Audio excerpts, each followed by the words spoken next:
Hello बच्चे बेटी, चलो आज स्टार्ट करेंगे। Distance from the sea, place near the coast have a moderate climate. It is neither too hot nor too cold here. तो place near the coastal have a moderate climate. Okay, it is neither too hot और neither so cold here. तो ये moderate area जो है ये बीचों बीच का area रहता है, जैसे कि नॉर्थन साइड रहेगा या फिर वेस्टर्न साइड रहेगा। यहाँ पर ज़्यादा गर्मी भी नहीं, ज़्यादा ठंडी भी नहीं, ज़्यादा बारिश भी नहीं। सो नॉर्मल एक वेदर रहता है। Okay, this is due to the effect of sea breezes. Sea breezes ये किस लिए होता है? हाँ, ये होता है सी यानी कि ओशन, सागर से जो हवा आता है उसकी वजह से। क्योंकि चलो आगे पढ़ेंगे उसको। Water bodies heat up and cool down at the snow rate than land. तो ये क्या करता है, वाटर बॉडीज जो पानी में वाटर का लेवल रहता है उसकी वजह से स्नो टाइप का रहता है, जो हवा को नरम ठंडा करता है, और इसकी वजह से जो हम लोगों का लैंड रहता है वो भी थोड़ा सा ठंडा रहता है। In summer therefore the sea is cooler than the land, hence air over the sea is cooler than that over the land. तो ये क्या होता है, जहाँ पे ओशन रहता है, ओशन के ऊपर से जो भी हवा बह के आता है जिसकी वजह से जो हवा रहता है वो ठंडा रहता है। और ये हवा जब ओशन से होके आज ओशन के आसपास के जो एरिया रहता है वो जगह को वो ठंडा कर देता है। प्लस ये थोड़ा आगे तक अगर जाता है तो जगह जहाँ जहाँ ये जाता है उस जगह को ठंडा करता है। This cold area called sea breeze blows from sea to land making the land cooler. Okay, तो जैसे मैंने बताया, जैसे कि सी के ऊपर से जो हवा आता है यानी कि सी से होते हुए आता है, तो वो अपने साथ पानी के जो वाटर वेपर जो कहते हैं ना, तो वाटर वेपर लेके आता है। तो इसके ज़रिए क्या होता है, आदमी को जो एक नमी महसूस रहता है बदन में पानी का, जिसकी वजह से एक ठंडाहट रहता है, कूलर रहता है। तो आजू बाजू के एरिया में, तो लैंड एरिया में। In winter the opposite side happen and the land become warmer. तो यही चीज़ ठंडी के मौसम में क्या होता है, इसका ऑपोजिट हो जाता है और लैंड को ये गर्म कर देता है। Place far away from the sea do not get sea breeze. तो जैसे अगर ऑब्वियसली बात है, हम सागर से अगर दूर रहेंगे तो सागर का जो भी पानी का या फिर उसका हवा में जो नमी है उसका हवा हम तक इतना जल्दी पहुंचेगा नहीं, तो वो उस चीज़ से हम लोग ऑब्वियस बात है दूर रहेंगे और वो मिट्टी तक ज़्यादा जल्दी नहीं पहुंचेगा, अगर पहुंचा भी बहुत कम। So they are extremely hot in summer and very cold in winter. तो इसीलिए क्या होता है, जब गर्मी रहता है तब एकदम एक्सट्रीमली गर्म हो जाता है पानी, जो हवा के ज़रिए आता है वो बहुत ज़्यादा गर्म हो जाता है। वही ठंडी के मौसम में उसका ऑपोजिट हो जाता है, जो पानी को ठंडा कर देता है, जिसकी वजह से ठंडी के मौसम में और ज़्यादा ठंडी रहता है। Such a climate is called extreme climate. तो इस तरीके का जो भी क्लाइमेट होता है उसे कहा जाता है extreme climate. Let us compare the climate condition of Delhi and Chennai.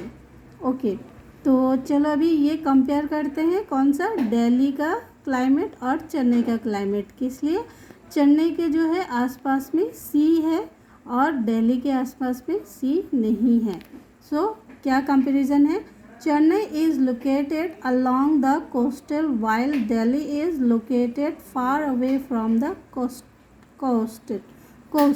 Okay, तो मैंने जैसे पहले ही बताया, चेन्नई जो लोकेटेड है वो कोस्टल एरिया यानी कि सागर के आसपास का एरिया है, और वही दिल्ली के आसपास कोई सागर नहीं रहता है। बट वही आप मुंबई में जाओगे, मुंबई भी एक सागर के आसपास है, तो वो भी एक कोस्टल एरिया है। ओके, तो आगे क्या बताया, as Chennai is near to the equator to show it should be hotter than Delhi in the summer season. तो ये एक कोस्टल एरिया है जो चेन्नई है, इसके नियर बाई इक्वेटर है, यानी कि इक्वेटर के नियर बाई जो है ये स्टेट गिरता है चेन्नई। तो यहाँ पर कैसा रहता है, समर में जो रहता है यहाँ पर एकदम एक्सट्रीम हॉट रहता है समर सीजन में। But this is not so, Chennai experience a mid climate through the year, it is near the coast. Okay, तो ये एग्जैक्टली एक्सट्रीम नहीं होता है, एग्जैक्टली नहीं होता है, तो एक्सपीरियंस किया जाता है कि कभी कभी थोड़ा क्लाइमेट गर्म भी रहता है और ठंडा भी रहता है, वो मिला जुला हुआ रहता है। ओके, डायरेक्शन ऑफ विंड्स, तो ये आपको अभी बताएगा कि ये डायरेक्शन ऑफ विंड्स की वजह से क्या असर होता है क्लाइमेट पे।